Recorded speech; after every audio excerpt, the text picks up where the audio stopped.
સિયારામ, જય રાઘવ. શ્રાવણીય અનુષ્ઠાન દિવસ 10.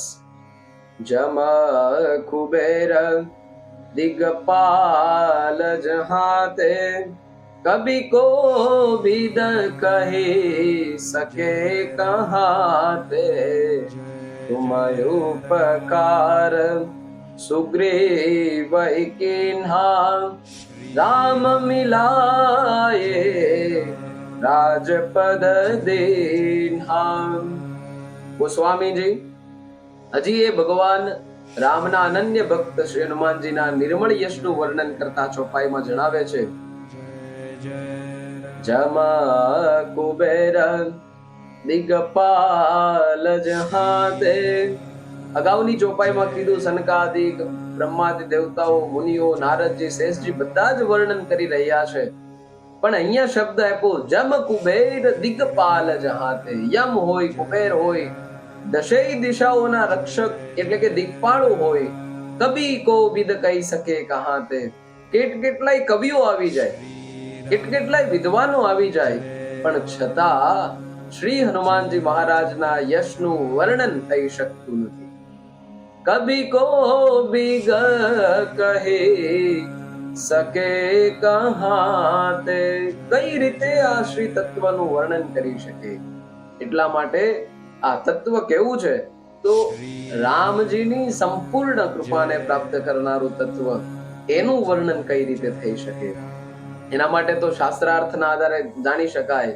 નેતિ નેતિ જ્યાં વેદ કહે છે, કેટલું કહેવાય ગયું છે, પણ છતાં એક શબ્દનું ઉચ્ચારણ કરવામાં આવે છે, નેતિ.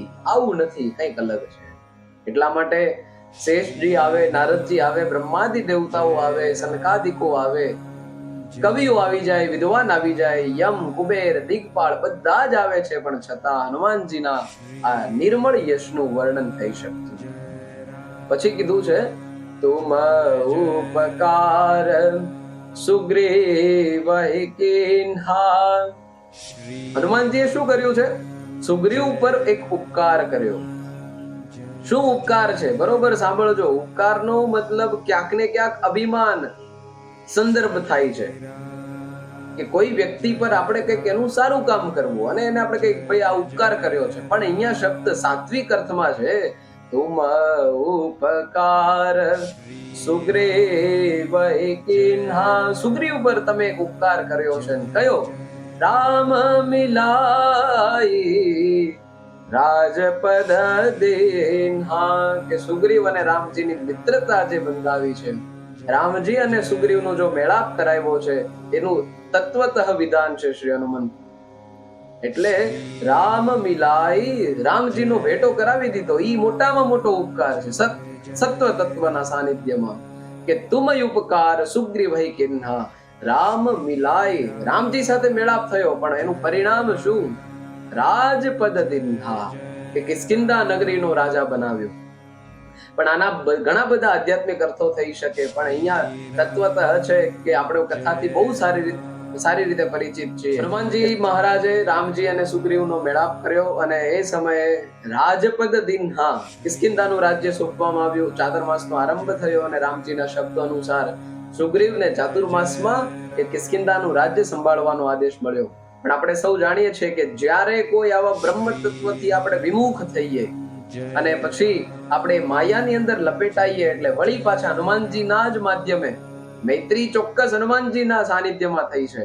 અને એવી રીતે જ્યારે સુગ્રીવ પોતાના રાજ્યની અંદર એટલો બધો ઓતપ્રોત થયો, ત્યારે પાછી એક શંકાના સમાધાન અર્થે રામજીના શબ્દો હનુમાનજી મહારાજના દ્વારા જ સુગ્રીવ સુધી પહોંચાડવામાં આવે છે. એટલા માટે ઉપકાર કર્યો છે. એક તો મૈત્રી કરાવી, બીજું રાજપદ આપી દીધું, અને ત્રીજું જ્યારે ભાન ભૂલે છે ત્યારે એને જાગૃત કરવાનું તત્વ એ પણ હનુમંત તત્વ છે. એટલા માટે તુમ ઉપકાર સુગ્રીવ કિન્હા. આટલા ઉપકારો સુગ્રીવ પર કર્યા છે, અને જો એ સમયે સુગ્રીવ ન માને તો સુગ્રીવની શું દશા થાય એની આપણને સૌને પ્રતીતિ છે.